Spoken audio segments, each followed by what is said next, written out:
Boa tarde a todos e a todas. Mais um encontro nosso para a oficina de leitura e escrita, dando continuidade ao encontro de ontem.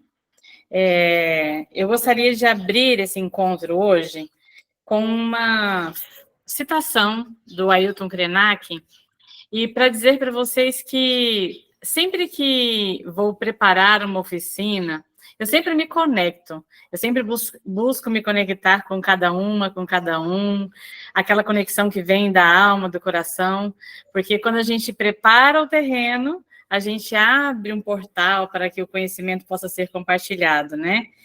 E aí eu faço um movimento interno, eu estou dizendo isso porque isso tem impacto quando nós estamos produzindo. Porque vem inspiração, vem criatividade, quando a gente está bastante conectado e conectado com o que importa verdadeiramente.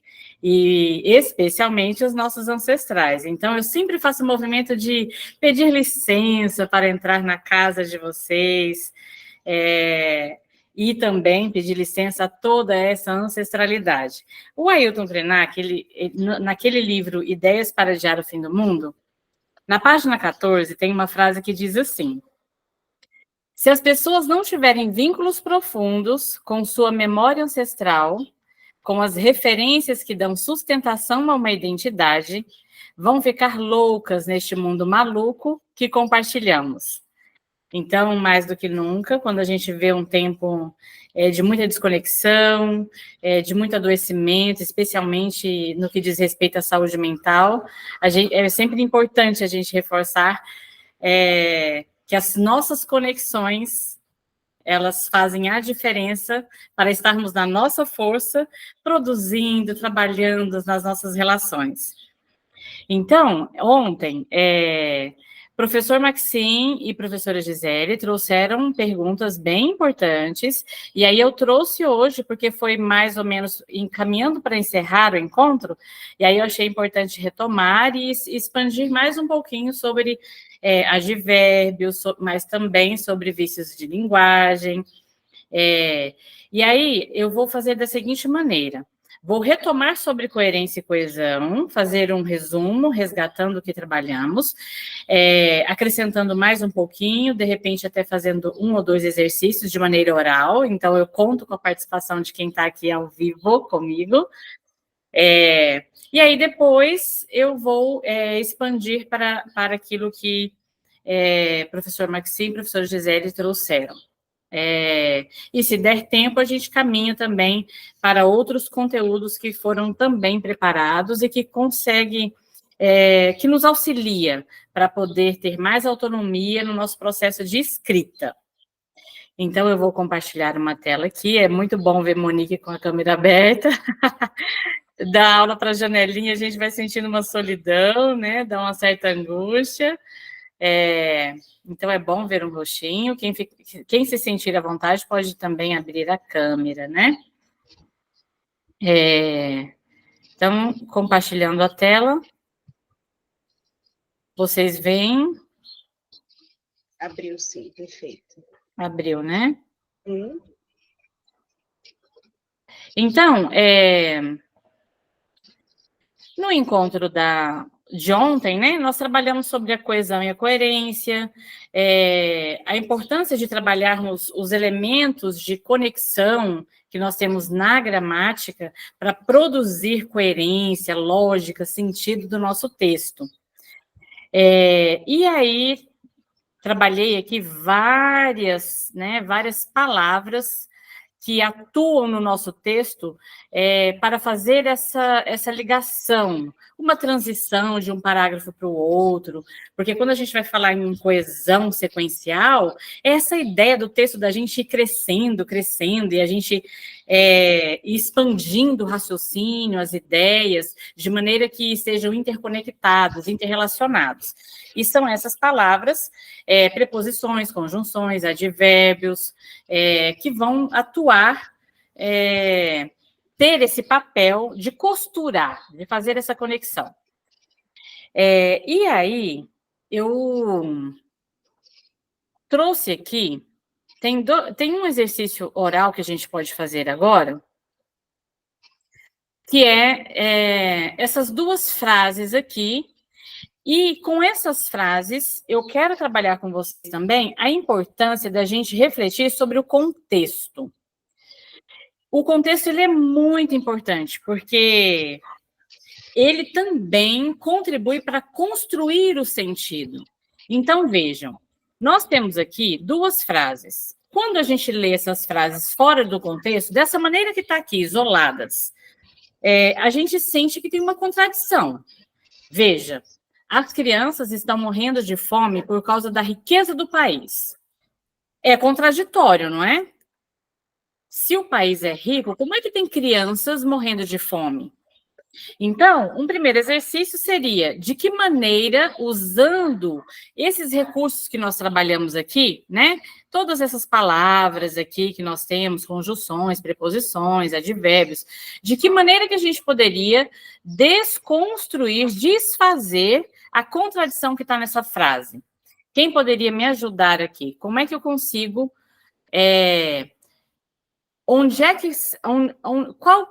Qual palavra aqui, ou qual locução aqui, poderia ser substituída para que a gente possa desfazer essa contradição? As crianças estão morrendo de fome por causa da riqueza do país.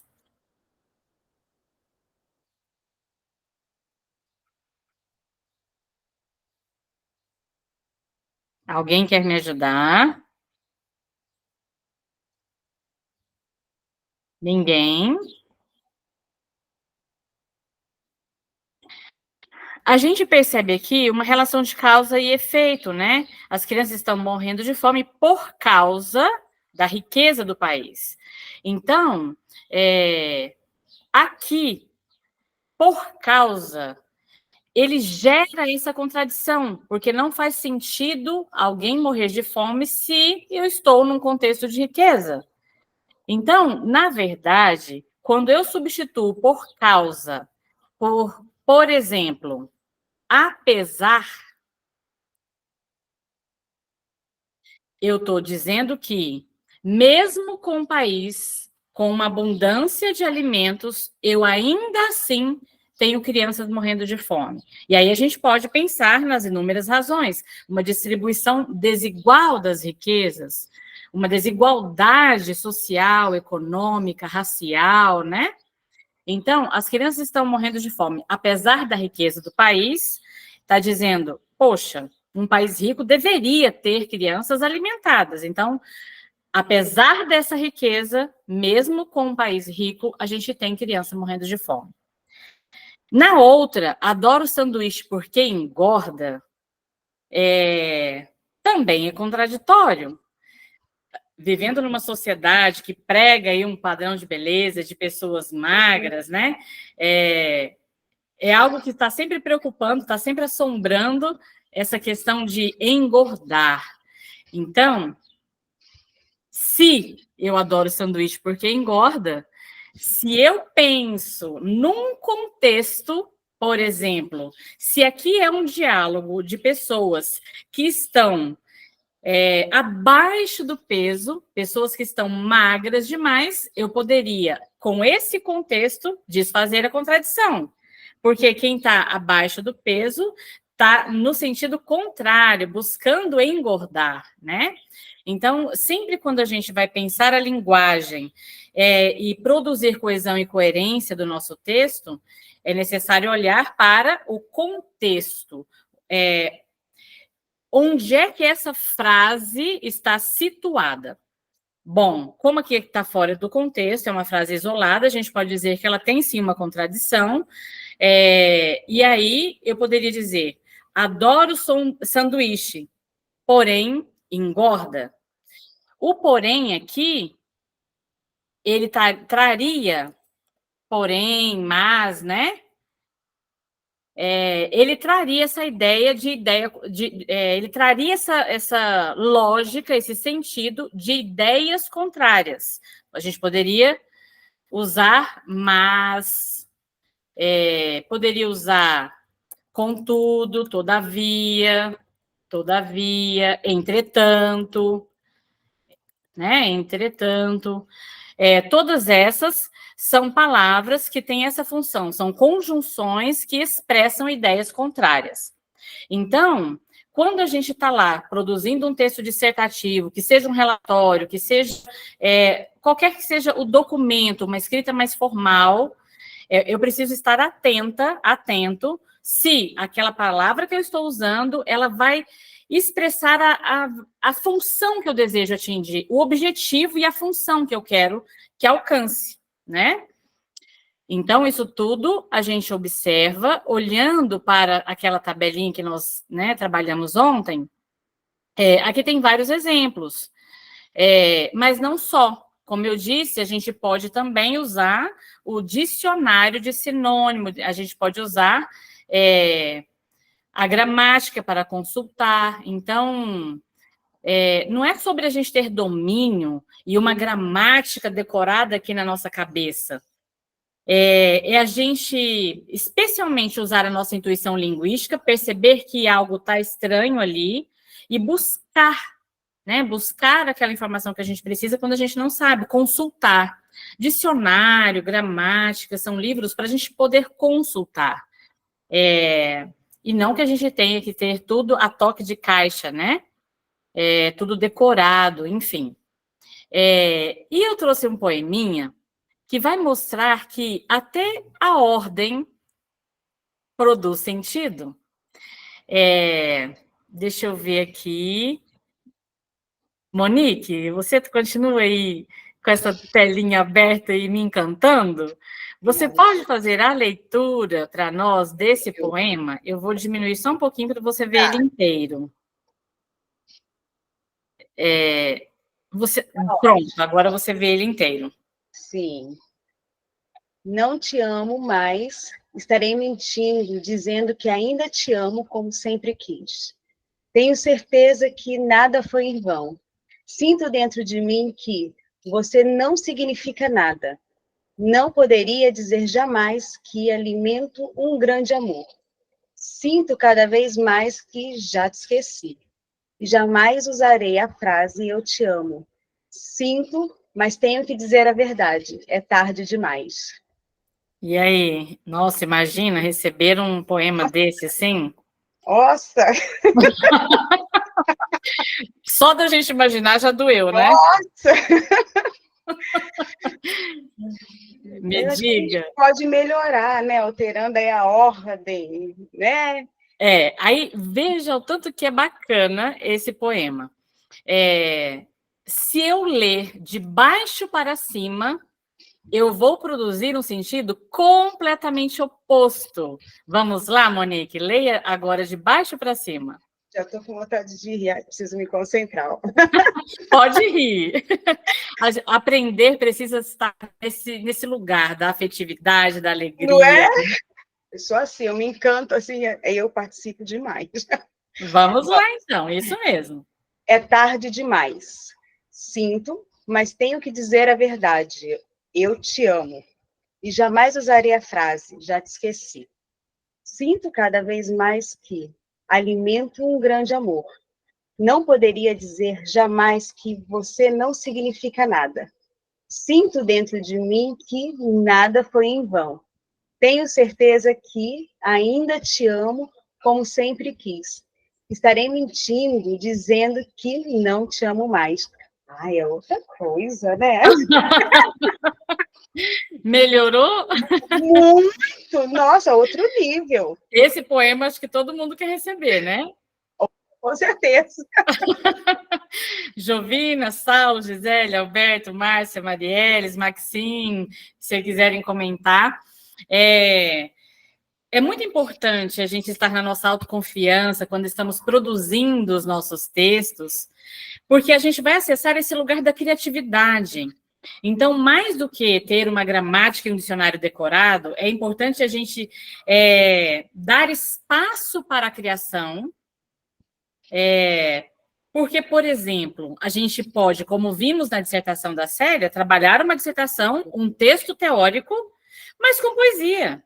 A gente pode, inclusive, ter rima, porque aquela ideia tradicional, normativa, de alguns professores, né, mais vanguardistas, vão dizer que rima é para poesia, rima a gente tem que usar quando estamos lá na literatura. Então, por longo tempo, a gente teve linguistas, né, profissionais gramatiqueiros, engessando a gente, levando a gente para esse lugar da divisa, assim, aqui é lugar de um pensamento dissertativo, objetivo, e aí lá na literatura é lugar da subjetividade, é lugar da poesia, é lugar da rima. E aí, ao longo do tempo, a gente vai desconstruindo isso e abrindo espaço para também um texto acadêmico, um texto oficial, né? Um texto, eu diria, que atende à norma padrão, mas que ali também tem sensibilidade, tem vida, tem uma conexão com a leitora, com o leitor. Então, veja, aqui, nesse texto que a Monique acabou de ler para nós, não só as palavras produzem sentido, a disposição do texto, né? Monique quer comentar, mas alguém quer comentar? É interessante essa capacidade, né, de construir o texto assim, nesse sentido, né, de baixo para cima, dando outra possibilidade de compreensão, né? Eu acho fantástico. E achei fantástico o texto de ontem, a tese, né, a dissertação. Isso, a dissertação da Célia. A dissertação da Célia, porque ela é pungente, ela é forte. Muito! Muito forte. Eu li só alguns pedaços e depois eu cheguei, estava tão movida ontem que eu cheguei da minha aula, ainda fui ver alguns fragmentos e ela é pungente. Ela traz com muita força o que ela quer passar, mas principalmente a força dela. Então, assim, é lindo. Eu acho que, para a gente que está muito formatado, a gente precisa se desconstruir, que eu sempre tenho falado desde a primeira oficina, se desconstruir. Mas é linda e admiro muito quem consegue trazer o texto com essa potência, com essa força que ela traz, né? A gente enxerga ali a personalidade dela. Uau, ela atingiu o objetivo, né? Porque ela faz aquela reflexão. Eu me preocupo para não ter uma escrita fraca.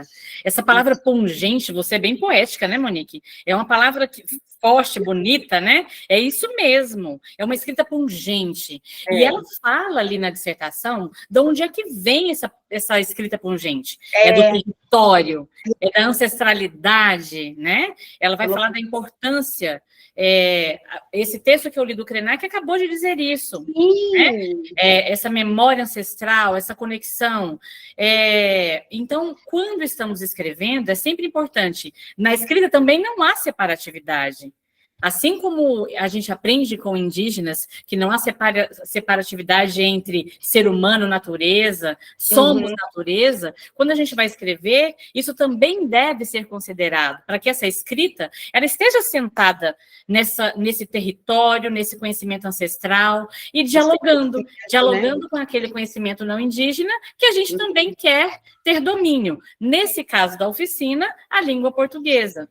Então, de fato, sim, tem determinadas estruturas que, quando a gente entende um pouquinho como funciona, a nossa escrita avança, ela melhora, né? Então, a gente vai continuar aqui trabalhando. Se mais alguém, eu gostaria de frisar, fiquem à vontade para abrir o microfone e participar, tá bom? A oficina, ela é nossa. Voltando lá para compartilhar novamente.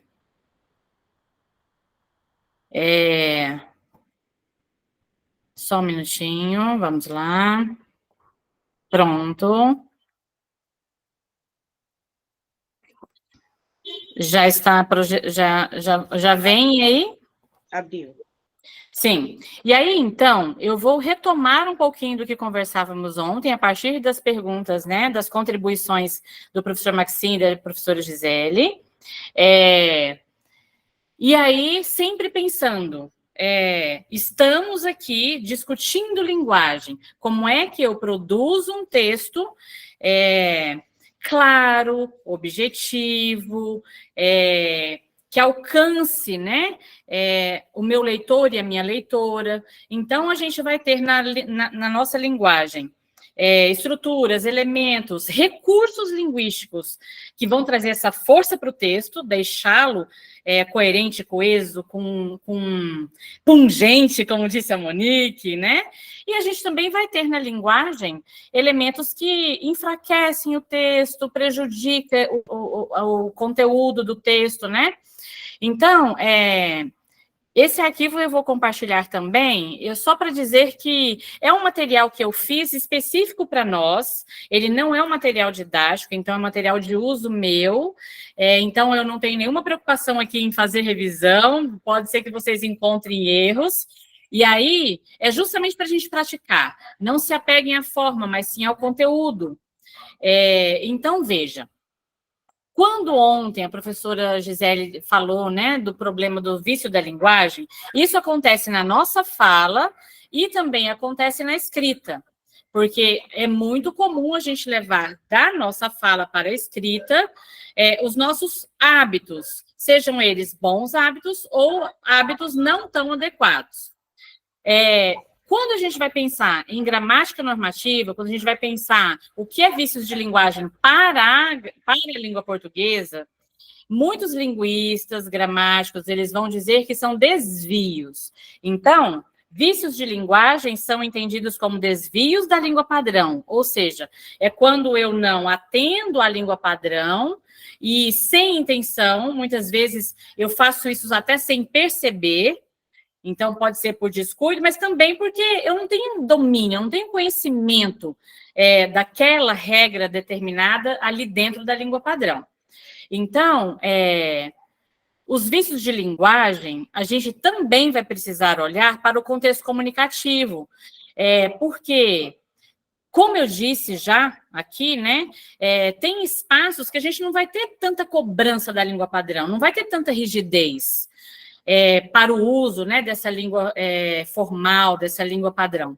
Mas tem contextos que a gente vai ter uma cobrança, sim.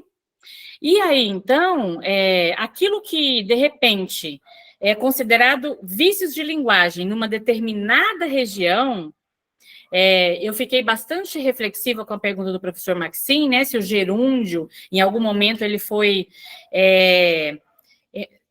julgado, né, como um desvio, como algo ruim, inapropriado, me causou estranhamento, porque, pelo menos aqui, né, onde eu estou, na nossa região, eu não observo muito o uso de gerúndio, assim, em excesso, porque o vício de linguagem, como a palavra está dizendo, né, vício, a gente logo lembra uma coisa ruim, o vício, ele quer dizer algo que se repete em exagero.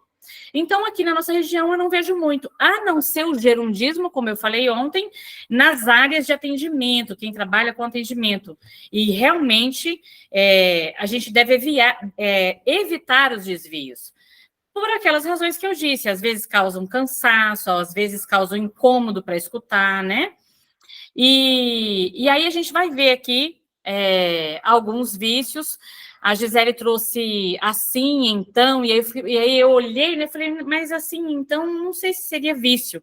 Aí eu disse, eu preciso saber qual é o contexto. Então, provavelmente, na região de vocês, as pessoas devem usar, né, o assim, então, como um vício de linguagem. Ou seja, palavras que ficam se repetindo muito, seja quando eu estou falando ou quando eu estou escrevendo, e geralmente os vícios de linguagem é porque, em certa medida, estamos inseguras quando estamos falando. Então, vício de linguagem, geralmente, vai demonstrar insegurança, incerteza sobre o que eu estou falando, e como eu disse ontem, acaba por empobrecer a fala, né? Mas, às vezes, vira um hábito tão forte que eu faço e nem percebo. Enfim. Então, Gisele trouxe o né. Tem muita gente que fala ok, né? Muito ok. Aqui na minha região, eu ouço muito tipo assim. Eu estou conversando, né? Tipo assim, acho que hoje à noite eu devo dormir bem mais cedo. Tipo assim, ok, tá certo, percebe? Então, o que vai acontecer? Eu vou usando tanto que eu passo nem perceber, faço de maneira automática e acaba virando realmente um vício, um mau hábito. Eu não sei se vocês já observaram nas relações de vocês, às vezes até em sala de aula, eu me lembro que eu tinha um professor que ele tinha um vício de linguagem muito forte, que a gente às vezes chega até, ai, nossa, vou encontrar fulano, ou nossa, é fulano que vai falar hoje, e a gente sentia até aquele incômodozinho de pensar, nossa, mas vai ser chato, né? Vai ser cansativo. Então, observar, uma maneira para a gente saber se estamos com muito vício de linguagem é a gente gravar. Gravar uma fala nossa, a gente falando, e observar. Porque é tão automático, que às vezes eu nem percebo que uso tantos vícios de linguagem, né? E aí, o problema é quando a gente vai levar para a escrita, que aí a escrita por si só, ela naturalmente, ela vai exigir um certo nível de formalidade. A gente costuma dizer, quando estamos trabalhando nas oficinas, que a fala, ela está mais para coloquialidade, e a escrita é um pouquinho mais formal. Claro que a gente vai ter fala mais formal. Então, se eu estou apresentando um trabalho no espaço acadêmico, ou às vezes num espaço público, numa reunião, a gente tende a ter uma fala mais formal. Mas se estamos num grupo de amigos, em casa, com família, vai ser mais coloquial, né? Então, quando a gente vai levando esses vícios da linguagem para o texto escrito, compromete muito a compreensão. Essa é a questão. Além de, para a língua padrão, ser considerada como um desvio, esse desvio ele vai gerar um impacto no texto que às vezes, não fica claro o que eu quero dizer, às vezes pode gerar, inclusive, ambiguidade. Então, enfim, um desvio pode levar, inclusive, para outros, né? Aí, ó, o né é um vício. Então... Você falou né e eu respondi né. Isso. A Gisele colocou aqui no chat que, enfim, também é um vício muito comum na escrita. Ah, tá. Enfim. Ótimo. Ótimo, Gisele, isso mesmo. E aí, o que acontece? Assim também é muito usado, né? O enfim, a gente pode fazer o quê para evitar? É nessa hora que a gente vai buscar lá o sinônimo. Então, quando eu abro o dicionáriozinho de sinônimos, você vai ter lá, enfim, quando eu estou ali naquela ideia de ir para o encerramento, para a conclusão do texto, eu posso usar, portanto, por consequência, né? Em síntese. Claro, dependendo do contexto, você vai observar se aquele sinônimo se aplica, né? Monique, você ia dizer algo? Não, eu não. Eu falando assim que na minha linguagem cotidiana, eu tenho percebido que eu tenho usado muito ok. A pessoa fala alguma coisa, em vez de falar sim, tá certo, eu falo ok. E aí eu tenho reparado, eu tenho me notado muito na correria, porque às vezes eu estou na sala de aula, então a forma de eu responder rápido é colocando ok.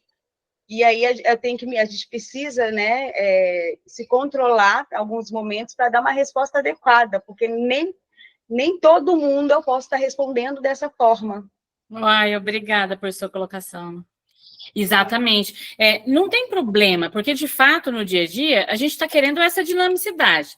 A questão se eu habituo muito a usar, pode acontecer de eu levar para a escrita, por exemplo, vamos pensar de um relatório que eu tenho que apresentar para a Secretaria de Educação, de repente, eu acabo levando ali para a minha tese, para a minha dissertação, para o meu artigo, né? O pra. É muito comum a gente encontrar o pra nos textos, porque a gente passou a usar tanto... Pra é demais. Eu encontro muito nos textos da graduação, pra, em vez de para. Você, VC, né? Essa é a questão. né? Quando a gente habitua demais, a gente acaba levando para aqueles contextos que exigem o uso da língua padrão e que fica inadequado, acaba se tornando um desvio de linguagem. Exemplo, né, para quem está trabalhando redação de Enem, a gente não pode usar isso na redação do Enem, há um rigor muito grande em relação ao uso da língua padrão, né, adequação à língua padrão. Então, então vou ter que ficar me vigiando para não usar esses termos. Se a gente tiver hábito de leitura, a gente não tem necessariamente que ficar se policiando, porque a leitura ela vai trazer para a gente um acesso a essa língua mais formal, a depender do que eu vou ler, obviamente, né? E aí eu consigo ir transitando. Uma hora eu estou lá no WhatsApp, vou abreviando tudo, mas eu estou aqui, estou em sala de aula e estou fazendo leituras e estou escrevendo. Então, no fundo, é a gente garantir que nós estamos tendo acesso aos diferentes tipos de linguagem, às diferentes formas, às diferentes manifestações de linguagem. Porque se a gente ficar habituada somente em um tipo, em uma variação, a tendência é que eu cometa desvios quando eu tiver que ser mais formal. Essa é a questão. Eu lembro de fazer uma redação e colocar TBN, eu nunca esqueci, para também. E aí eu tive que deixar aquele TBM porque seria pior eu rasurar aquela prova, né? Mas eu nunca me esqueço disso. Eu falei, opa, tem que me antenar aqui, tá faltando, né? Eu ter mais leitura e mais prática também da língua formal. Bom, continuando aqui, a ideia é que tudo aquilo que eu estou compartilhando com vocês faça sentido e seja útil.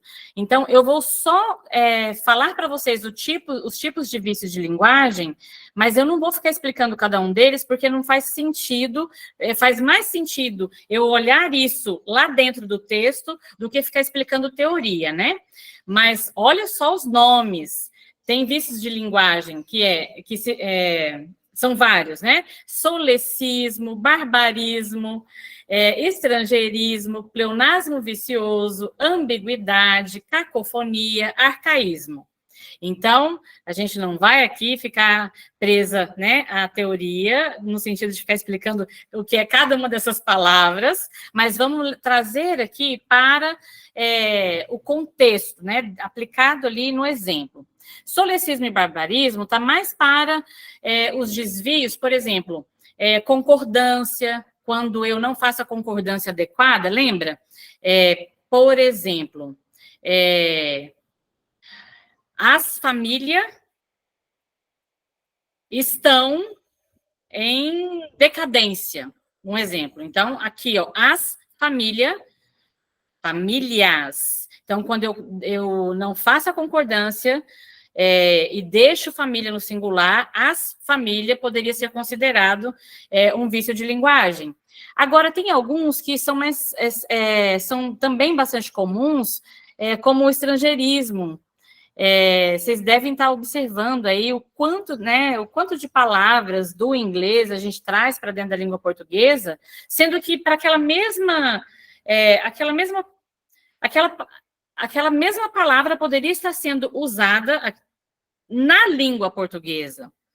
Então, o excesso de estrangeirismo, ele pode ser considerado um desvio, ele pode ser considerado um vício de linguagem. E aí, tudo isso que eu estou explicando é sempre importante lembrar, depende do contexto, né? Depende do nível de exigência de rigor para o uso da língua padrão. O pleonasmo também acontece muito, ambiguidade, cacofonia, e aí eu vou trazer os exemplos para a gente poder compreender melhor. O estrangeirismo, como eu disse, né, são palavras de línguas estrangeiras que vão sendo inseridas, né, dentro da nossa língua portuguesa, quando, na verdade, a gente poderia ter usado uma palavra da nossa própria língua. Então, é muito comum, essa frase aqui eu peguei do meu próprio filho, né, eu e ele trabalhamos home office, aí ele, mãe, ó, eu vou entrar numa call agora. Ou seja... aconteceu comigo ótima hoje. Depois me dá o feedback. Isso! Obrigada. Não, retorno. Depois eu te dou um retorno. Eu sou a chata, né? Não vou dar feedback para ninguém. Depois eu te dou um retorno. Ótimo, é isso mesmo, muito obrigada. Quem quiser dar mais exemplos, participem, vamos lá. Então, call é ligação, né? Por que não falar, mãe, vou entrar numa ligação agora, né? Mas, especialmente no mundo dos negócios, enfim, do marketing digital, meu filho trabalha nessa área, assim, o estrangeirismo é geral, né? Então, tem palavras que a gente até esquece, né? Entra tanto para dentro da língua portuguesa que a gente nem percebe mais. É muito comum a gente falar, nossa, mas fulano é tão fitness, né? Às vezes a gente fala, agora caiu um download aqui. Agora que caiu a ficha, né? E por aí vai, notebook, show, online, marketing, enfim, Zoom, delete. Delete a gente usa muito, né? Nossa, deleta o que eu acabei de falar, né? Então, o estrangeirismo, a depender do contexto, ele pode sim ser considerado vício de linguagem. E aí, quando se trata de escrita, uma escrita mais formal, a gente deve redobrar o nosso cuidado.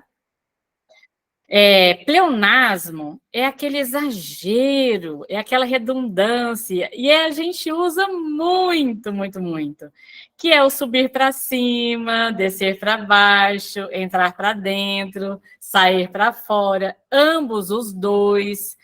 Ambos já está dizendo que é mais de, né? É dois. Mas quando a gente está numa situação de comunicação, eu lembro quando criança, brincando na rua, minha mãe falava muito: entra para dentro, menina! Entra para dentro, menina! Então, esse entra para dentro, quando eu olho para a situação da comunicação, minha mãe estava querendo dizer que era para dentro de casa, né? Vem para dentro de casa, sai da rua, menina, né? Então, ali na comunicação, ela tem uma funcionalidade quando se trata de uma conversa. Mas se eu estou na escrita, eu devo tomar mais cuidado. E aí vocês estão observando os meus nés, né? Eu estou escutando os meus nés. Cacofonia. Cacofonia é bem interessante. Até a palavra é esquisita, né? Cacofonia. O que é isso, né? Cacofonia é quando a gente vai repetindo as letras ou sílabas e vai provocando um som que não é legal de ouvir, que soa desagradável. Então, vejam, uma mão estava na mesa, outra no bolso. Ou a gente poderia falar, uma mão lava a outra. Quando eu falo, dá a impressão que eu estou falando mamão. Né? Então, cacofonia é isso. É uma repetição de letras e de sílabas que acaba provocando um som desagradável e, às vezes, me faz inclusive, pensar, entender um outro sentido. A alma minha. Fica parecendo maminha. Esse eu vi ela... eu acho que é a cacofonia mais usada e que eu acho que a gente utiliza pra caramba, né? O Isso. bielão. Exatamente. E aí, sabe o que é bacana a gente pensar também? Se a gente fica se corrigindo e tentando ter uma fala tão alinhada à língua padrão, a Monique falou ali, é chato. É chato. A gente também pode ser considerada como pedante, que é aquela pessoa assim, chata. Então, tudo aquilo que a gente está conversando aqui, discutindo aqui sobre a linguagem, a gente tem que usar aquele bom senso da gente, né? Não ter exagero nem em um ponto e nem no outro. Sempre considerando ali o contexto. Eu amo ela também é ótimo. Eu amo ela mais que tudo nesse mundo. Aqui, ó, moela, né? Eu amo ela. Ela tinha olhos lindos. Latinha, né? Esse latinha. Os ingressos eram 5 cada um. 5 cada. 5 cada. Dá a impressão que eu estou falando cocada. Por isso que às vezes as pessoas vão aprender a nossa língua e a gente também aprender a outra língua que não seja a nossa, encontramos dificuldade em alguns aspectos, porque a fala é rápida, ela é dinâmica. Então, isso que a gente está chamando de cacofonia, para quem está aprendendo, imagina, pode gerar uma confusão, né? Nunca Brito foi tão educado, nunca Brito dá ideia, dá a impressão ao som que eu estou falando cabrito, nunca Brito foi tão educado. Agora, eu quero ajuda. Vamos lá. A ambiguidade, ela também é considerada, ela pode ser considerada um vício de linguagem.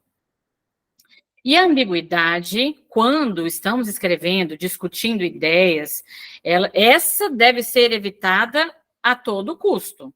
Porque a ambiguidade é quando eu quero dizer algo e acabo produzindo um sentido duplo, ou até às vezes mais de um sentido, né? Dois, três sentidos. A ambiguidade, ela pode nos trazer problemas quando nós estamos, especialmente nos textos dissertativos. Quando se trata, então, de documentos oficiais, de uma instituição, vamos pensar, de uma associação indígena para determinado órgão, essa deve ser bastante evitada, a gente tem que ter bastante cuidado. E como que eu faço? Quando eu escrevo, tem coisas que acabam passando batido, porque os meus olhos já vão ficando acostumados com aquilo que eu escrevi. E não só, às vezes a ideia está tão clara para mim aqui na minha cabeça, que eu não percebo que eu estou gerando ali, de repente, essa ambiguidade, né? Esse duplo sentido. Então, o que eu devo fazer? Sempre submeter o texto à leitura de outra pessoa, porque a outra pessoa ela vai conseguir ler e fazer essas observações. Então, quem pode aí nos ajudar, além da Monique? Aqui eu trouxe 3 frases. 3 frases ambíguas. Eu queria que vocês me mostrassem por que elas são ambíguas. A primeira: mando-lhe uma cadelinha pela minha criada que tem as orelhas cortadas.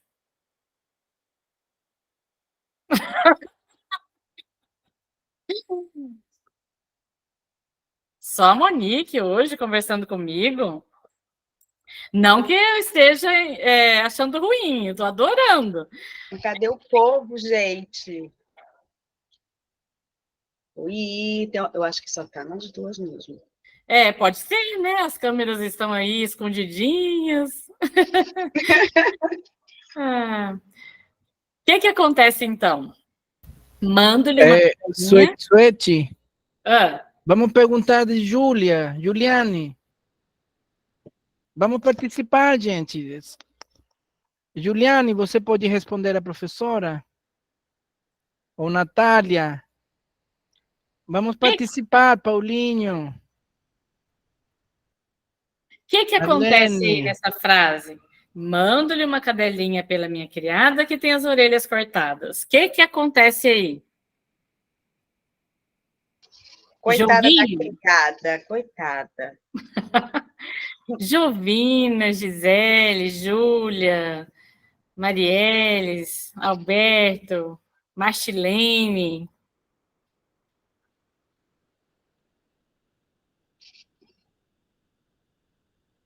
Ninguém? Vamos lá, Monique, enquanto ninguém fala. O que aconteceu aí? Coitada dessa criada que tá com as orelhinhas cortadas. Então, aqui, o que aconteceu, né? Quando a gente lê, gera uma ambiguidade, não gera? Qual ambiguidade? Como se a criada que tivesse com a orelhinha cortada. Mando-lhe uma cadelinha pela minha criada, e a criada que tem as orelhas cortadas. Exatamente. A gente fica naquela ambiguidade. É a cadelinha ou é a criada que tem as orelhas cortadas? Qual das duas, coitadinha? Exato. E aí, o que eu faço para poder desfazer? De que maneira eu posso desfazer essa ambiguidade? Mando-lhe. A gente vai ter que trocar a ordem dessa frase. Ah, ótimo, tá vendo? A ordem da frase, ela também é uma maneira de produzir sentido, de produzir lógica. Muito bem. Continua. Eu colocaria, mando-lhe uma cadelinha que tem as orelhas cortadas pela minha criada. É uma das opções. Ótimo. E aí, a gente pode colocar aqui no final, mando-lhe uma cadelinha que tem as orelhas cortadas pela minha criada. Isso. Agora, o que acontece? Vocês perceberam uma outra ambiguidade aí? Tem, ficou. Escreve embaixo a nova redação. Mas ainda tem uma ambiguidade. Tem. Essa tua criada é muito ruim, cortou as orelhinhas da coisa. Mando-lhe uma cadelinha. Foi. Ela é péssima. Qual é a outra ambiguidade que gerou? Fala a sua possibilidade, professor. Que quem cortou as orelhas foi a criada. Exatamente. Então, a gente continua tendo aí mais uma ambiguidade. Qual seria a outra possibilidade? Qual seria a outra possibilidade? Vamos tentar mais uma terceira.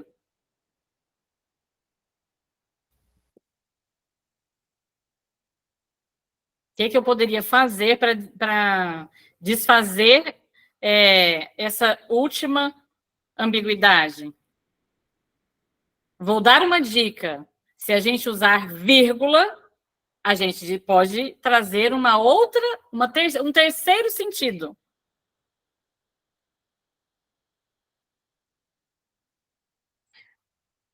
A pontuação, ela é fundamental também. Então, vejam, aqui eu posso mudar de lugar e usar a vírgula.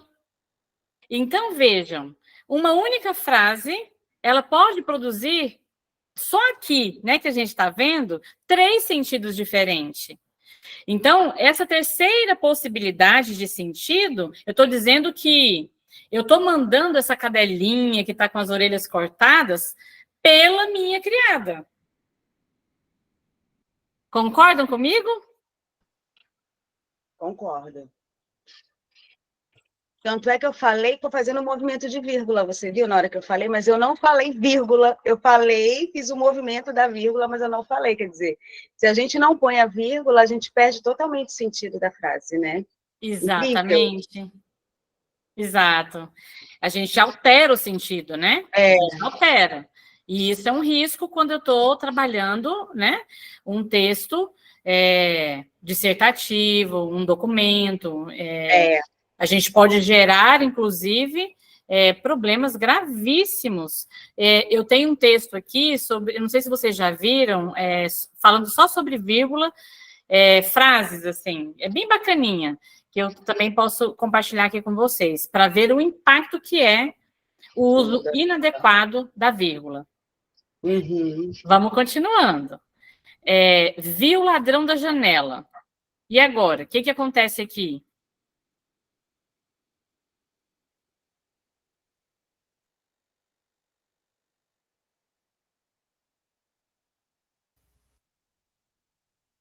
Gente, vamos participar. Gente. Vou perguntar aqui, senhor Alberto, consegue responder? Ou Juliane? Eu posso ir falando, assim, sem essa interação, mas eu acho que vai ficar chato, né? Com Só certeza. eu falando. Vamos participar, gente? Ou então... Olha, aqui, isso é importante dizer, quando a gente abre uma sala de oficina, não tem julgamento. A gente está aqui aprendendo juntos e juntas. Então, é sem censura. A gente está construindo junto aqui. É assim que a gente vai aprendendo, né? Vai trocando. Maxine, Monique, querem falar novamente? Agora é a vez do professor, porque eu já fui na anterior. Eu já falei, já paguei a minha de hoje. É, Natália, não, vamos ver, Josevaldo vamos está chamar. aí? O professor Josevaldo O está José aí? Valdeir está aí, está com problema de energia. Natália, tudo bom, Natália? Está aí? Estou sim, é que essa tá mais difícil que a outra. Não, mas vamos lá. Verdade, Tenta aí, Eu vi o tenta ladrão aí. da janela. Eu vi o Tenta, ladrão da janela Natália. tá enfim. Tô pensando, peraí. A gente ajuda, tenta. O que quer dizer isso aí? O que está dizendo? Vi o ladrão da janela. Bom, aí é o ladrão da janela, mas também pode ser o ladrão na janela.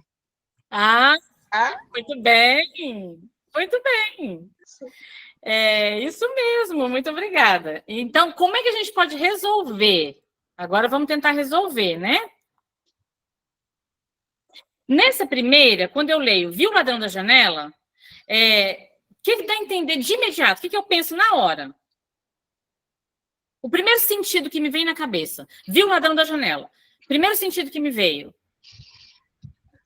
É o ladrão que estava na janela roubando. Acho que a primeira coisa que vem é isso. Olha que Viu o ladrão? interessante. Quando eu leio, o primeiro sentido que me vem é assim, é um ladrão que rouba a janela. eu também pensei isso de cara. Foi isso que eu pensei. É um ladrão que rouba a janela, né? Viu o ladrão da janela. Agora, como é a Natália que está participando? Como a Natália disse, pode ser que eu, Suete, eu estava da minha janela observando o ladrão passando. Não poderia ser? Sim, a professora Nayara também, que não está na sala aqui, mas ela que participa, ela estava falando isso ainda há pouco. Isso, exatamente, Nayara, obrigada. Isso mesmo. Então, o que a gente está aprendendo aqui?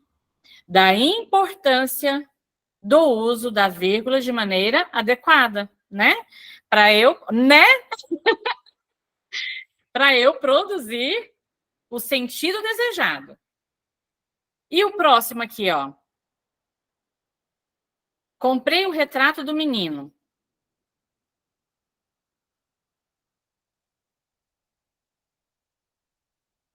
É bem parecido com o anterior, né?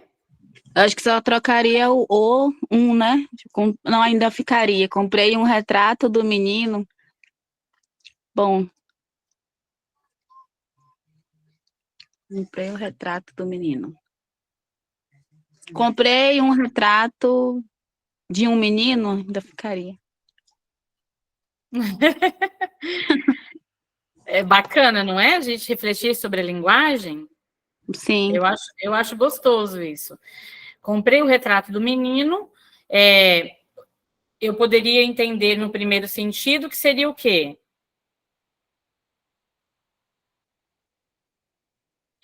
Parece assim, comprei o retrato do menino, eu comprei um retrato e nele tinha um menino. Retrato do menino, né? Isso. E aí eu poderia também fazer como eu fiz com a janela. Então, pode ser que o retrato era um retrato qualquer, mas eu comprei de quem? Do menino. Então, uma maneira de desfazer também seria mudar o lugar, a ordem e colocar entre vírgula. Comprei do menino o retrato. Então, quando eu pergunto para o verbo, comprei o quê? O retrato. De quem? Do menino. Não é assim que a gente analisa? Quando a gente está lá fazendo análise sintática? Seria um objeto direto e indireto, né? Quem compra algo de alguém. Certo? E o sujeito aqui seria oculto. Quem comprou? Eu comprei. Certinho? Continuando, né? Chegando no advérbio. Ontem, o professor Maxim falou da importância da gente também saber usar o advérbio de maneira adequada. No exemplo que ele trouxe, ele estava falando sobre o uso do advérbio de tempo e de lugar. E, às vezes, gera essa confusão, porque nós temos uma compreensão, uma capacidade inata de linguagem que é da nossa língua de origem, da nossa língua, né? Indígena. E o professor Maxim, inclusive, falou isso. Não sei se, de repente, eu trouxe lá do espanhol alguma estrutura que me fez levar, né, para o uso do gerúndio, enfim, foi um possível raciocínio. Quando a gente está falando do advérbio, e não só advérbio, muitas situações, até a flexão. Eu acho bonitinho os indígenas xerente, né, a Quen xerente que eu trabalho, fala, ao invés de falar moto, fala mota. Moto, essa, né? Motocicleta. Fala mota. Mas por quê? Porque tem ali... Sim. Acho tão bonito, assim, porque marca o lugar, né? Eu não acho com estranheza, eu acho que é tão bonito quando eu vejo outro. Eu converso muito com a Mari e às vezes tem alguma coisa, porque ela é da Venezuela, fala espanhol, e eu acho tão bonito essas diferenças na linguagem, não vejo como erro igual a você, né? Eu vejo como lugar de quem fala também, e eu acho muito interessante. Perfeito, exatamente. E quando a gente rotula tudo como erro, a gente afeta a autoestima da pessoa que está falando, escrevendo. A gente vai acabar perdendo esse estudante, esse aluno, essa aluna, porque é como se a gente introjetasse assim, né? Eu estou sempre errada, eu não sei. A gente acaba silenciando. Então, pensar que existem variações linguísticas, por isso que a sociolinguística vem com muita força, para nos ensinar que existem variações. Nós temos explicações, inclusive, linguísticas para poder analisar os desvios. Então, no fundo... Marcos Panho, nesse sentido, que ele fala muito, né? Não é errado falar assim. Isso, Monique, muito bem. Marcos Bayon, ele é um estudioso da sociolinguística, ele tem um livro chamado Preconceito Linguístico, que ficou muito famoso.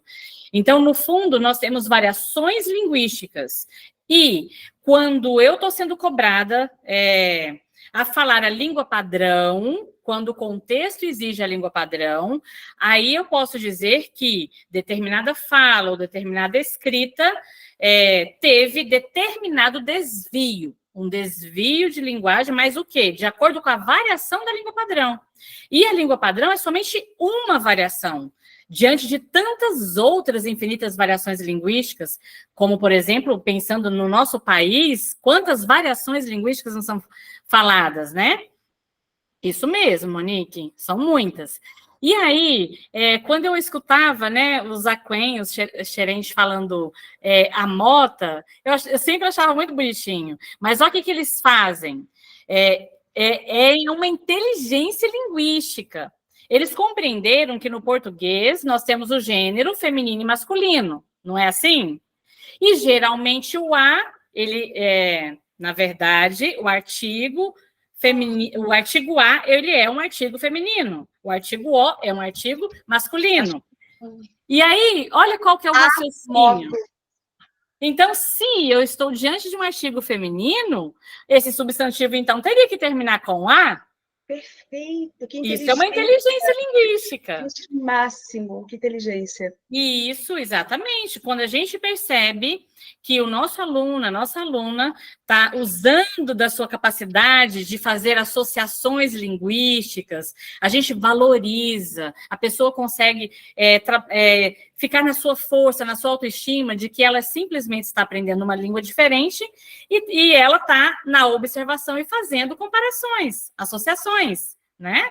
É diferente de eu rotular como, nossa, mas como que fulano fala errado? Natália, você quer falar? Que coisa boa eu ver a Natália! Não, só liguei mesmo a câmera para ver vocês. Uhum. Ótimo. Continua aí, é muito bom ver esses rostinhos. Eu parei de compartilhar, né? Deixa eu voltar a compartilhar. Continuando. Sobre o advérbio, o professor Maxim estava falando, e aí eu falei tudo isso para dar essa explicação. Então, às vezes, eu estou usando uma lógica que funciona dentro da minha linguagem, levando para uma outra língua, né? Então, é comum acontecer. Eu trouxe essa frase aqui para a gente poder observar mais uma vez que, quando eu uso quando, eu estou lidando aqui com o advérbio de tempo, ele indica tempo.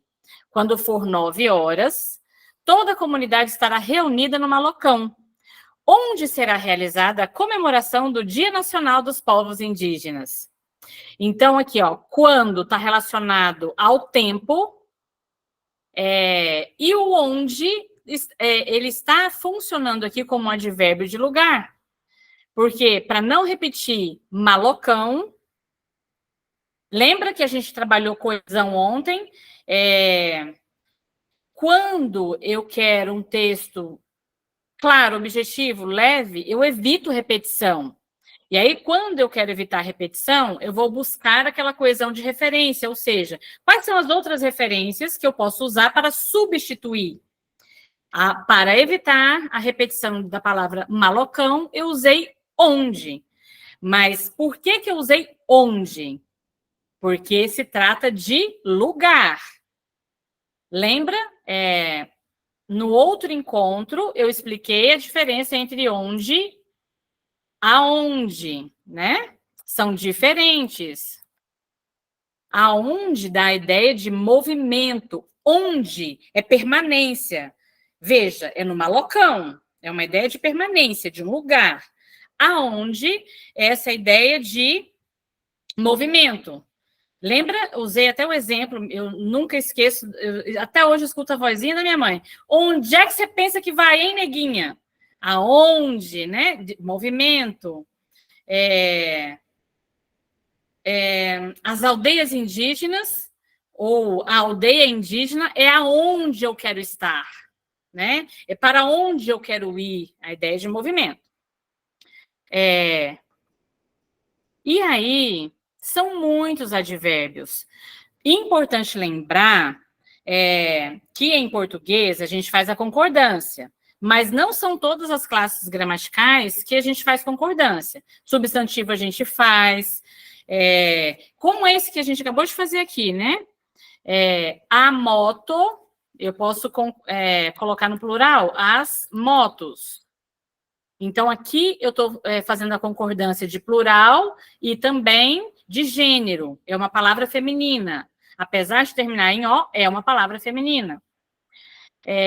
Então, a gente, substantivo, adjetivo, vai flexionar, vai concordar em gênero e também em número, singular ou plural. O advérbio, ele é invariável. Ele não flexiona. E a gente costuma fazer isso. E quando a gente faz, a gente está cometendo desvios. Deixa eu ver aqui. Qual é o outro arquivo que eu coloquei os exemplos? Primeiro eu vou trabalhar, para não ter que deixar de compartilhar essa tela. Primeiro eu vou mostrar aqui os tipos de advérbio. Então, o advérbio, geralmente ele é usado para modificar o verbo, mas não só, adjetivo e também outro advérbio.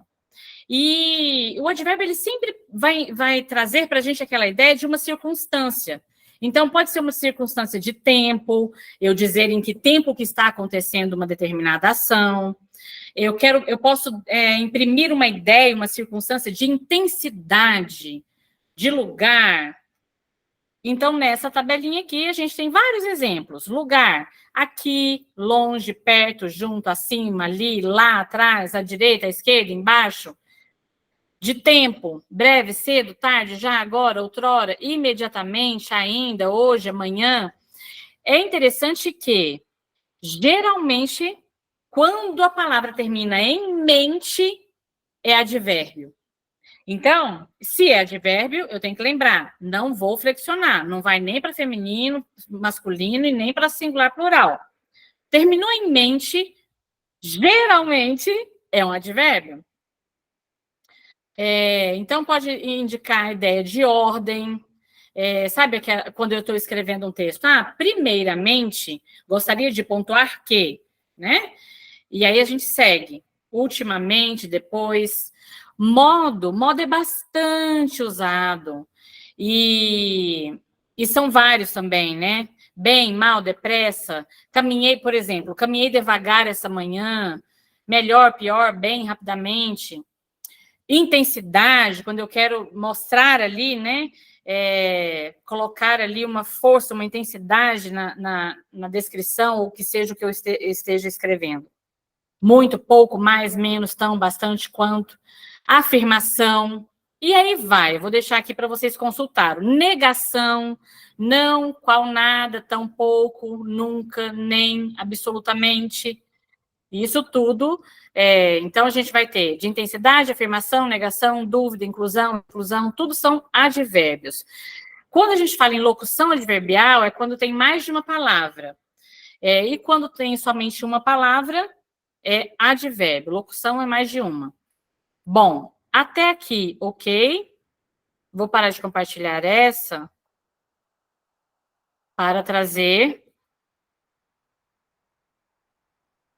outros exemplos. Agora, eu vou querer trabalhar com vocês. Vamos buscar aplicar o que a gente trabalhou até aqui em alguns parágrafos de textos que eu fui revisando, e aí eu trouxe como exemplo para a gente poder observar. Então, a gente vai olhar o que pode ser melhorado no texto, o que pode ser considerado como um desvio inadequado. Então, vamos lá.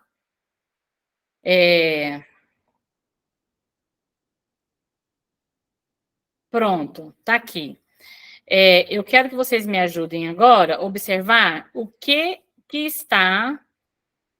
pode, né, ser melhorado.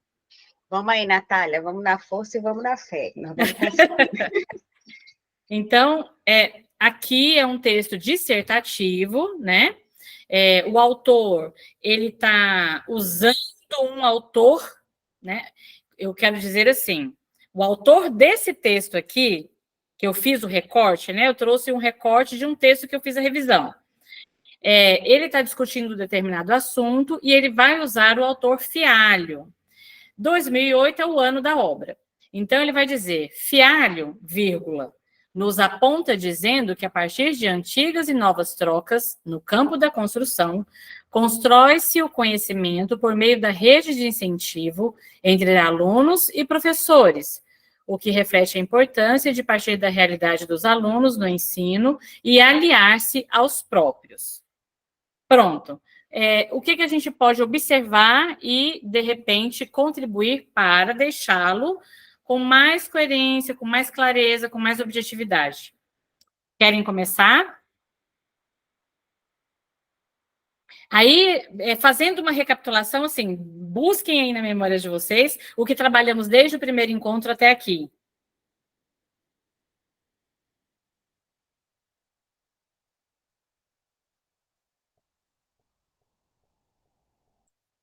Vou ajudar.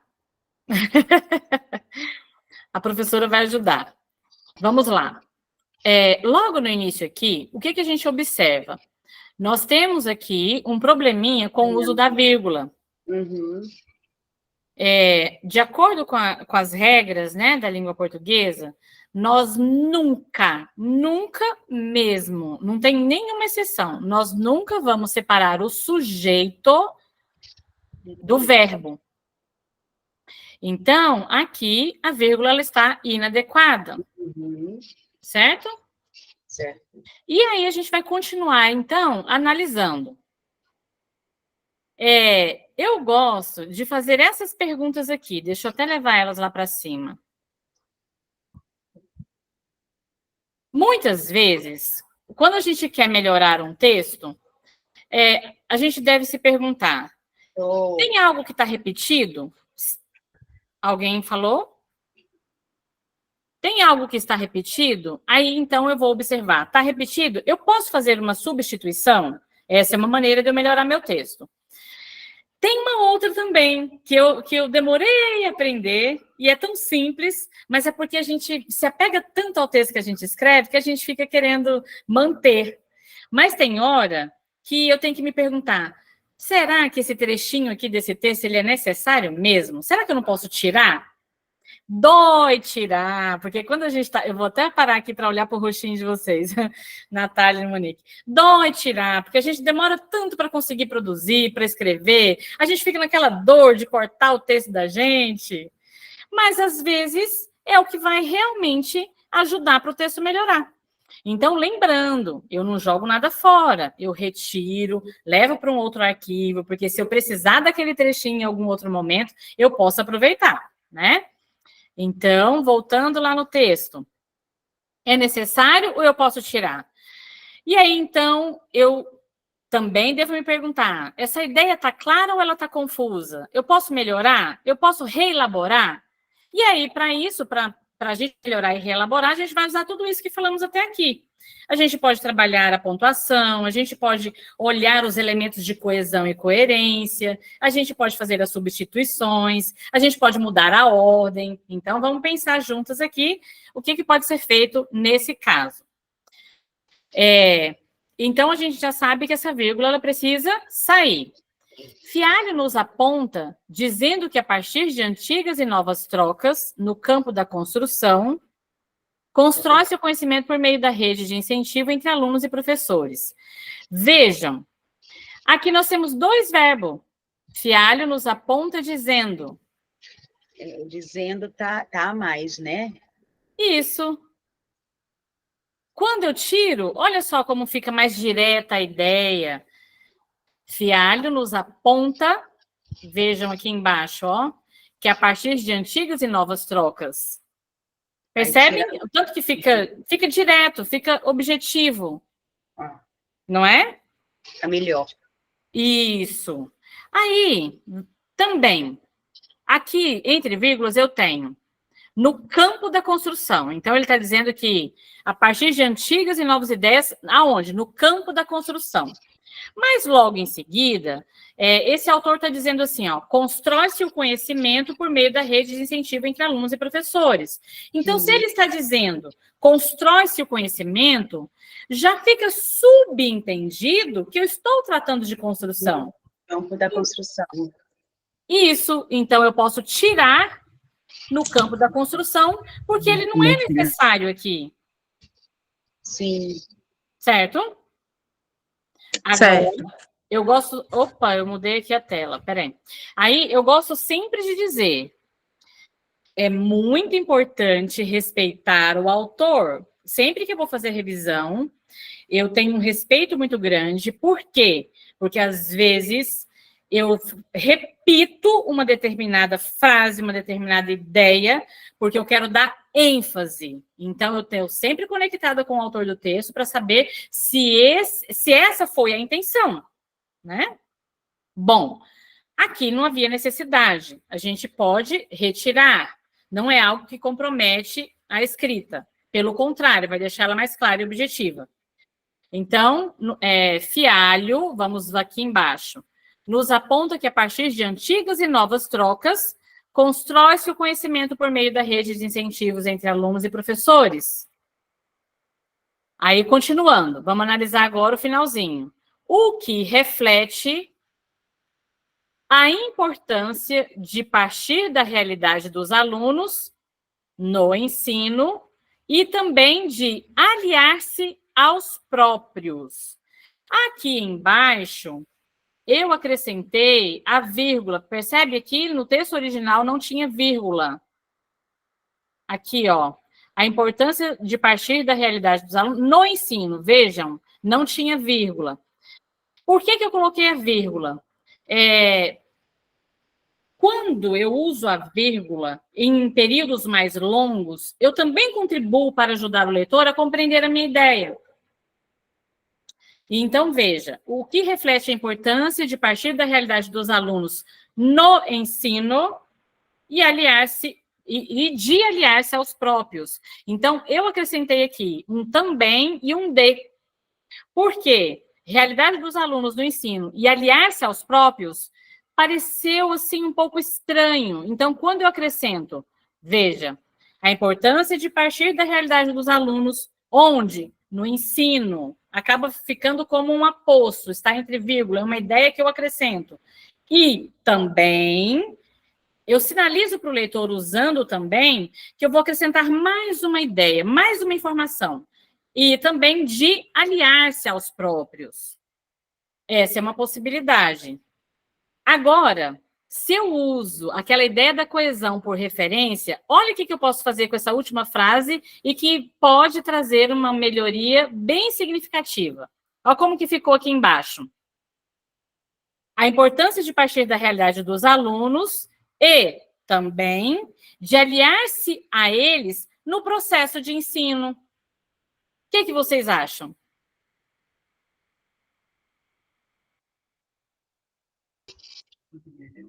E também, aliás, também ficou bom. Não é? Também ficou ótimo. E também de aliar-se a eles no processo de ensino. Show. Aqui está correto. Mas o Sim. que eu estou fazendo?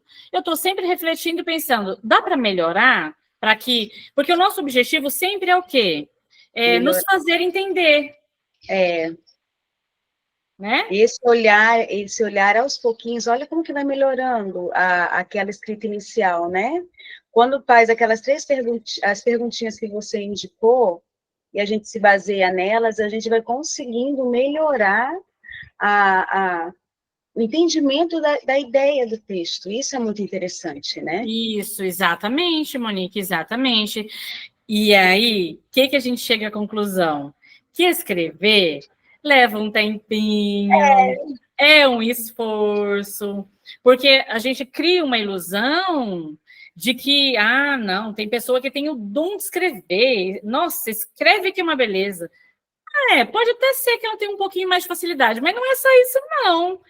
É aquele treino, é você se esforçar em ir aprimorando. Cada vez que você escreve, que você reflete, que você vai trazendo essa melhoria mesmo para o seu texto, você vai escrevendo cada vez melhor. Agora, uma coisa boa para se dizer, chega um momento que você precisa se esforçar menos, chega um momento que vai sim ficando mais fluida a escrita. Você realmente vai chegando cada vez mais próximo de escrever uma primeira escrita e ela já fica bacana.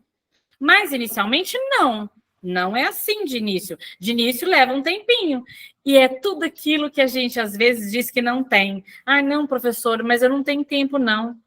Aí fica complicado. Fica complicado. Meus alunos lá da graduação, a gente precisa ler, não tem jeito. E a escrita, ela não é fácil. Eu falo exatamente isso. É um exercício. Nós precisamos sempre escrever, e não ter vergonha desse olhar do outro. Porque eu acho que a gente começa a criar medo, desde lá do ensino fundamental, quando a gente tem que fazer a escrita para o professor, que vem como um erro. Né? Você concorda, Natália? Aí a gente fica com vergonha do outro ler, né? Concordo, sim. A gente parece que fica com medo, né? Toda hora, e ali aquele medo de estar, né, tanto lendo e também expor, né, a ideia. Talvez até tenha a ideia, mas medo de estar errado, de ser repreendido pelo professor. E a gente não entende que, às vezes, esse olhar do professor, ele vem para ampliar, não vem com essa... Eu acho que tudo é a forma também de falar, de como a gente vai, né, no coletivo aprendendo. Eu defendo muito a ideia, eu aprendo muito, eu falo com o professor Maxine, professor, mas eu aprendo tanto no coletivo, eu gosto que o outro leia, eu gosto do olhar do outro, porque isso amplia o meu olhar e me ajuda a ver outras possibilidades que, às vezes, eu sozinha não dou conta. E a escrita é isso. Quando eu dou para o outro ler, inicialmente eu me sinto meio assim, mas eu adoro quando vem com várias, assim, coisinhas que eu possa melhorar na escrita, porque no final, quando eu vejo o texto, eu olho assim e falo, nossa, que lindo! Não é? Isso, dá uma alegria, né? Eu falo assim, gente, olha como que o texto ficou lindo, nem acredito. Mas é isso, a gente tem que agora mudar a forma de olhar. Quando alguém faz uma intervenção no texto, olhar de outra forma, né? Olhar que está sendo um olhar justamente para nos ajudar. Perfeito, Monique. Exatamente, tudo é maneira de como conduzir, como fazer. Então, a aluna e o aluno que sente vergonha, o que vai acontecer é que, às vezes, deixa de aprender, de desenvolver, de aprimorar, mas tem uma razão dessa vergonha, porque, às vezes, aconteceu lá no contexto escolar a ridicularização. Isso. Então, é diferente eu fazer uma intervenção, contribuir com o meu aluno, com a minha aluna, para ele expandir, para ele crescer, é diferente. E eu tenho que fazer isso com esse cuidado, com esse respeito. É dizer, como podemos melhorar? Não significa que está errado.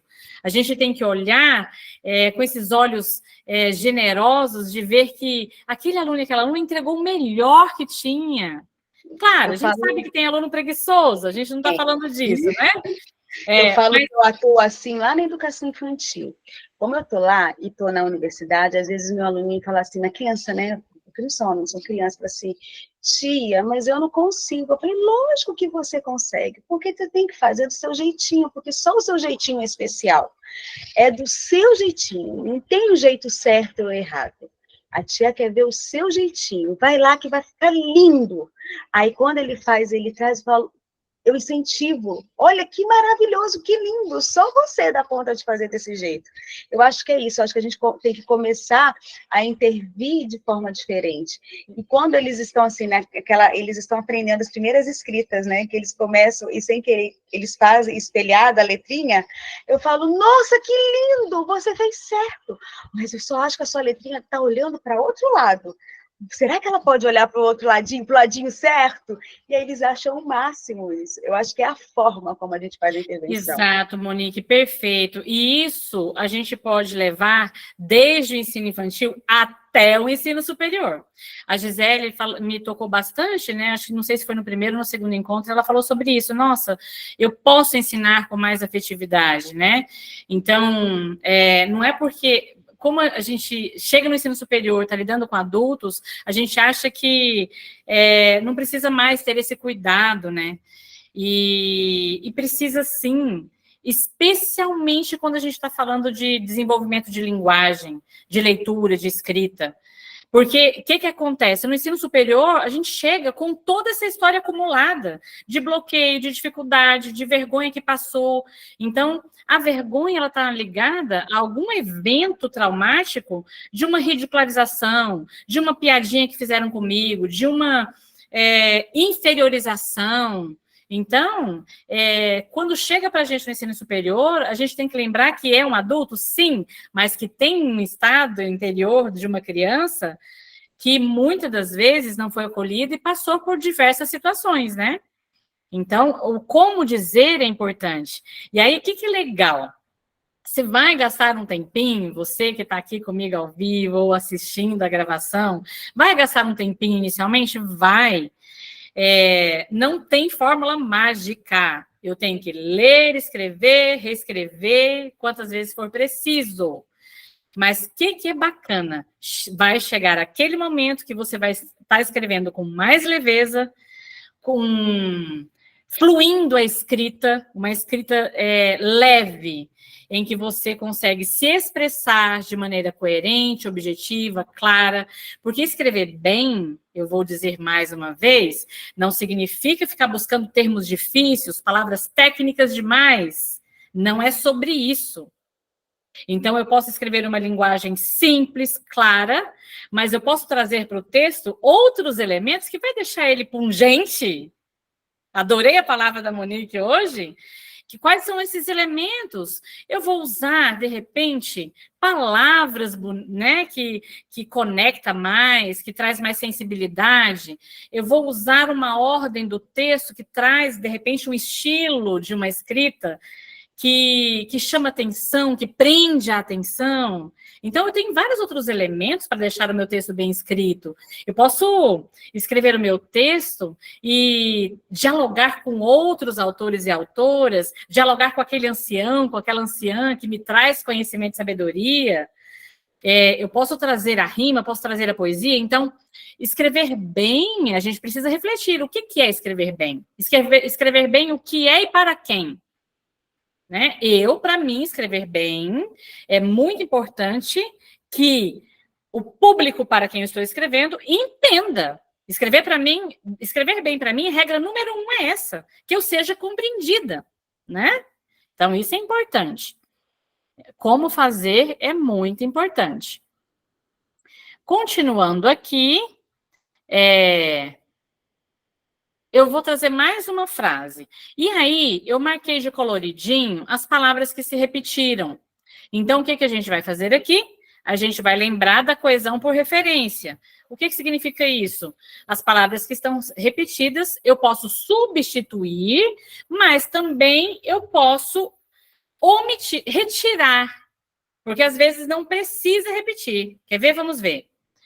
Dando continuidade à sequência didática, para que pudesse trabalhar de forma interdisciplinar a temática proposta, foi realizado a contação de uma história, A Pescaria de Curumim, escrita pelo indígena amazônida Tiago, agora, gente, eu não sei a pronúncia, Haki, eu acho, eu não sei mesmo, vou ser honesta, Tiago Haki. O livro foi lido com os alunos, foi perceptível o interesse pela leitura da história proposta no livro. Então, vejam, proposta, está repetida. Tem problema repetir? Não, como eu disse. Só que num parágrafo tão pequenininho como esse, repetir essas palavras pode, sim, gerar um comprometimento. Então, veja, proposta aqui embaixo, história aqui em cima, história aqui embaixo, livro aqui e livro aqui. É um parágrafo muito pequenininho, então a gente pode trabalhar aqui para evitar essa repetição. E aí, olha como ficou aqui embaixo. Bom, primeiro, vocês devem ter observado, eu vou até ampliar aqui, vocês veem que o Word sublinhou o artigo A? Por que ele sublinhou? Se eu clicar com o botão direito, ele vai sugerir a palavra correta. O que faltou aqui? A crase. A crase é muito chatinha. É difícil decorar a regra de crase. Eu mesma, hora ou outra, estou consultando. Mas eu vou dar uma dica que geralmente nos ajuda e muito. Para eu saber se usa a crase ou não, primeiro eu tenho que entender o que é a crase, né? Dando continuidade à sequência didática, o A exige crase. Por quê? Porque eu estou trabalhando aqui, a crase, ela significa que eu fiz a junção do A, artigo, com o A, preposição. Então, sempre que eu tiver um A, artigo e um A, preposição, exige a crase. Ela é expressa através desse acento crase. Como que eu vou descobrir se tem crase ou não? Geralmente, quando eu faço essa substituição pela palavra masculina, é fatal que vai ter crase.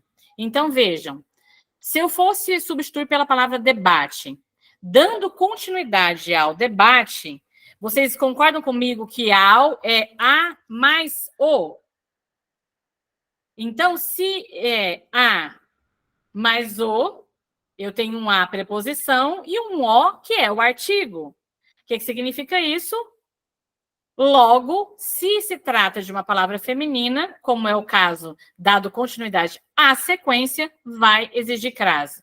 Então, sempre fazer esse joguinho assim, substituir para uma masculina para ver se esse a ele vai ser substituído por ao, a gente coloca crase. Então, essa é uma dica que pode ajudar.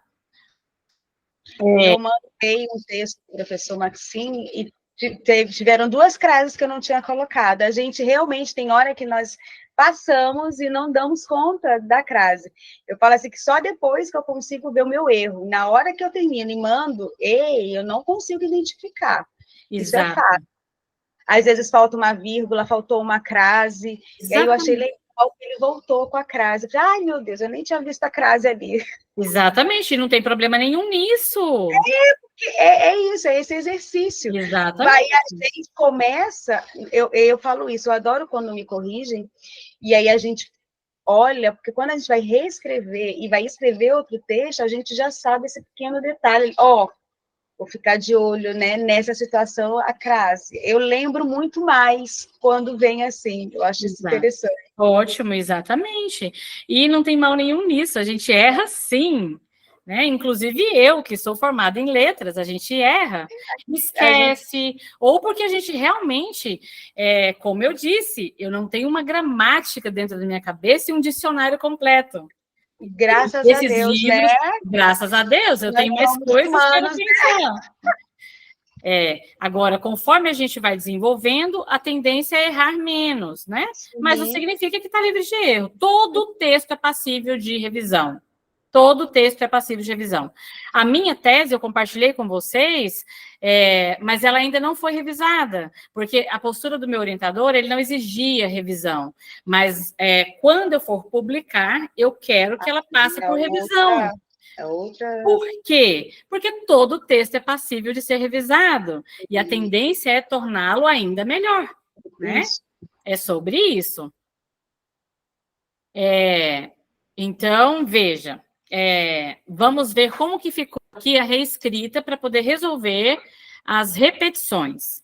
Dando continuidade à sequência didática, para que pudesse trabalhar de forma interdisciplinar a temática proposta, foi realizada a contação de história. Então, percebam, aqui em cima estava escrito no masculino, foi realizado a contação. É comum a gente colocar realizado, necessário, tudo no masculino. É muito comum os textos que chegam para revisão, essa generalização de colocar tudo no masculino, porque a gente fica naquela impressão de que não precisa concordar, mas precisa. A contação é feminino, então foi realizada a contação. Uma frase bem comum que a gente encontra em tudo quanto é lugar é assim, proibido a entrada... Lembram dessa frase nos espaços? Proibido a entrada de animais, por exemplo. Proibido, é sempre proibido.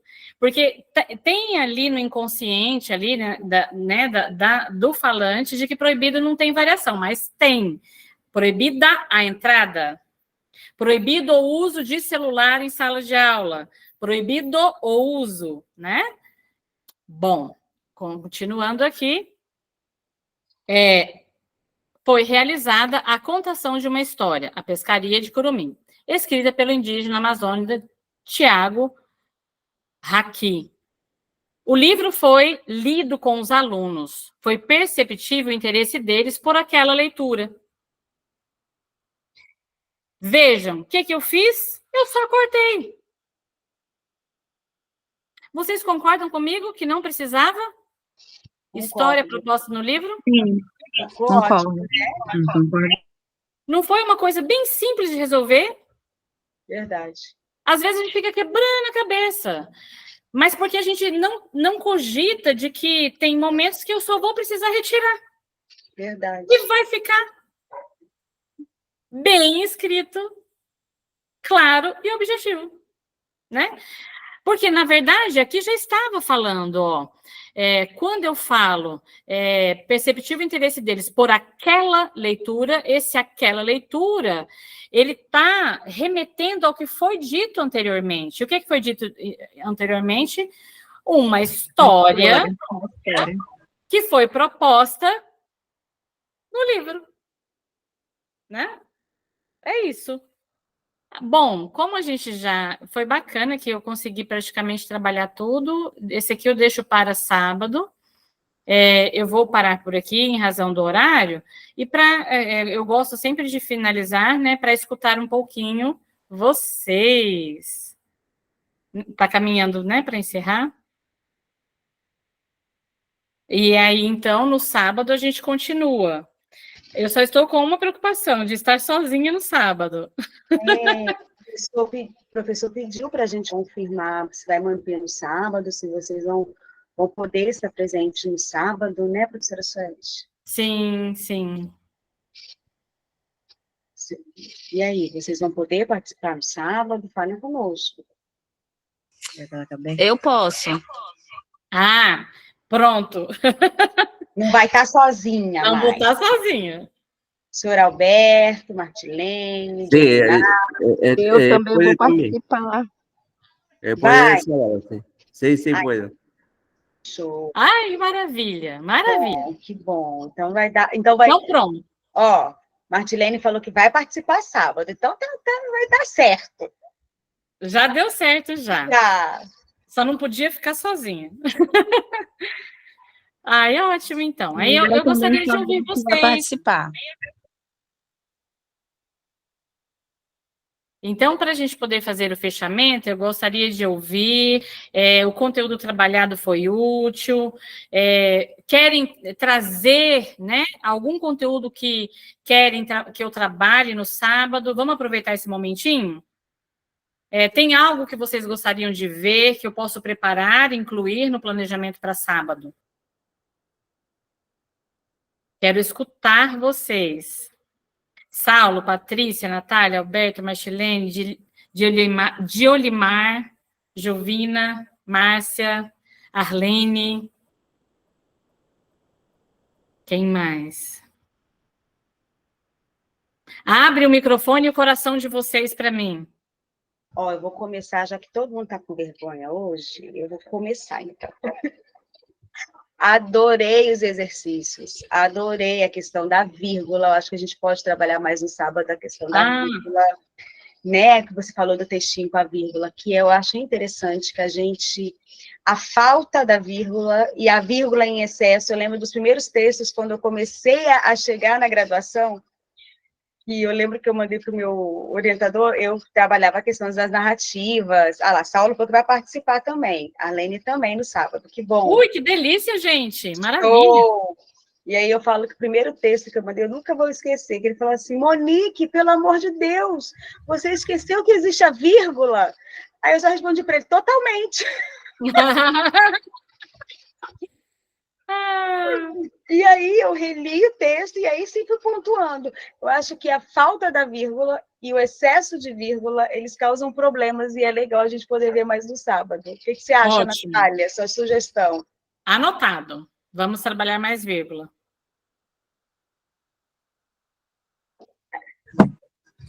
Também acho a questão da crase também, com mais exemplos, porque aí eu consegui entender essa dica da crase, mas assim, ainda estou um pouquinho com dificuldade. Se eu olhar assim, acho que é a dificuldade, né, de todos, assim, na questão da crase. Tá bom, ok. Obrigada, Natália. Obrigada, Monique. Concordância. Trabalhar mais concordância. Eu estou lendo o chat aqui também. Patrícia está dizendo que gostou. Coisa boa, muito bom. A oficina, a ideia é que seja nossa. Eu não trabalho com aula de português. Eu trabalho com oficina de leitura e escrita, e aí eu vou trazendo esse conhecimento da língua portuguesa aplicado. Então, por isso que é muito importante ouvir vocês naquilo que vocês querem.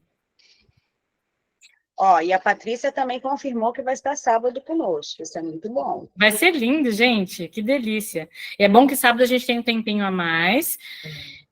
Então, a gente vai poder fazer exercícios. Porque o exercício é que faz a gente pensar. Eu adoro, isso é bom demais. Aham. Gente, mais alguma sugestão? Vocês gostariam de ver mais alguma coisa diferente para sugerir para a professora Suete?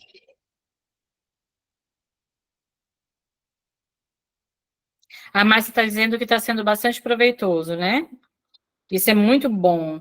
A ideia é realmente que possa contribuir com o processo de vocês. E aí, lembrando, aqui a gente sempre acolhe, a gente não usa chicotinho. Eu observei que eu estou tendo desvios. Tá ok. Sabe por quê? Porque você está escrevendo, que coisa boa, maravilhoso. Você tá em movimento, porque às vezes chegam clientes para mim, alunos e alunas, travados, porque tem tanto medo de errar, que nem consegue escrever. Então, se está tendo desvios por aí, Tá maravilhoso. Porque É isso mesmo. escrevendo, é porque está escrevendo. É porque está escrevendo. Ó, a Martilene falou muito bom. Estou gostando desse encontro. Que bom. Isso mesmo. E, assim, lembrando também, eu vou aproveitar esse finalzinho, esses últimos minutinhos, para dizer que aqui nós estamos trabalhando a oficina de leitura e de escrita, mas eu também trabalho mentoria para quem está no mestrado e no doutorado. Então, se alguém tiver com dificuldade de escrita do trabalho acadêmico, mestrado, né, e doutorado, ou seja, dissertação e tese, está bloqueado, está sentindo dificuldade, pode me procurar, pode pegar o meu telefone com o professor Maxim, que eu trabalho mentoria, e aí a gente faz a mentoria, grupo de mestrado, porque a demanda é diferente, o mestrado é um tempo bem mais curto, é uma pesquisa acadêmica menor no sentido de intervalo de pesquisa, né? E também grupo específico para doutorado, que a tese ela é mais exigente, né? Então, eu também faço esse trabalho. Eu sou uma profissional autônoma, eu não tenho vínculo institucional. Essa é a minha forma de atuar na vida. Eu amo contribuir com as pessoas. E aí a gente pode fazer mentorias, eu gosto de grupinho pequeno. É bacana grupo, porque o preço fica mais acessível, que cabe no bolso de todo mundo, mas não grupo grande, porque a gente consegue trabalhar a mentoria mais direcionada, lá naquele pontinho que vocês estão tendo dificuldade. Tá? E se tiver também artigo, TCC, trabalho com tudo isso. Bom, olha só. Sim, sim, pode falar, Monique. Só para avisar que eu vou parar a gravação agora, tá, gente? Vamos continuar mais um pouquinho, só para não perder a gravação, mas eu queria lembrar a todos vocês, então, que a frequência está aí no chat. Quem ainda não respondeu a frequência, por favor, não esqueça, por causa da questão da certificação. Lembre-se de colocar o mesmo e-mail, né, porque o professor vai estar encaminhando de novo os materiais, que a professora Suete vai encaminhar para ele depois, então ele vai estar encaminhando. Ele tinha perguntado no início, eu sei que entraram mais pessoas, quem já recebeu o material, ele já encaminhou uma parte do material, tá? E aí, qualquer coisa, quem não recebeu, coloca o e-mail para ele poder encaminhar direitinho. E não esquecer do nosso encontro no sábado, às 8 horas, tá? Não está acabando agora, é só para eu finalizar a gravação. Continue aí que a professora Suete está dando os últimos recados para vocês, tá? É isso aí. Os materiais que eu fui enviando são sugestões de leitura que podem contribuir bastante com a produção escrita de vocês, textos de autoras e autores indígenas, negros, negras, né? Então, sempre com essa preocupação intercultural, que vai romper com esse padrão eurocentrado. Então, a gente tem que buscar autores e autoras que, de fato, vão trazer as epistemologias que nós queremos dialogar, né? Com as quais nós queremos dialogar.